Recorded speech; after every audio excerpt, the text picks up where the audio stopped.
We understand that it is one 9-year-old girl who was killed and 2 women. There are a number of injuries, at least 14, many of whom have required hospital treatment. It clearly landed in a residential area. You can see some of the damage behind, with actual homes being hit by debris, we understand. According to the mayor of Kyiv, Vitaly Klitschko, he says this was the debris of a missile strike which was intercepted by the Ukrainian air defense system. You can see it appears very much a residential area, so apart from the homes, you've got playgrounds where some of the debris has fallen, and right over in this corner, you've got a children's clinic. We've been hearing over the past few days that, and weeks indeed, that there's been a number, several hundred hospital facilities and children's clinic which have been hit during the course of this long protracted war, and that is building up towards a case which the Ukrainians are hoping to put forward to the International Criminal Court.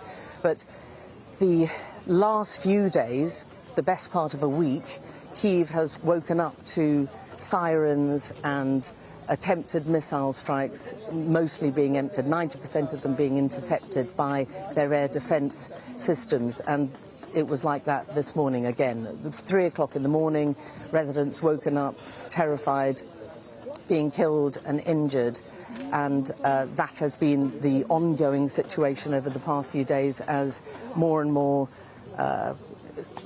publicity is surrounding the start of the counter-offensive. I was talking to someone from the Atlantic Council this morning, a former US ambassador, who was urging the European politicians and the Americans to speed up their supply of heavy weaponry. And as we know, President Zelensky has been making this whistle-stop European tour, trying to push all his partners to come forward more quickly with heavy weaponry like the Challenger 2 tanks. We're hearing that after his visit with Prime Minister Rishi Sunak, the British have doubled their pledge of Challenger 2 tanks and are trying to push their European partners to supply and quickly supply those F-16 jets. And that, I think, has prompted this increased rhetoric, particularly against Britain, with threats made by Dmitry Medvedev, the former president, pushing, saying that they are basically eternal enemies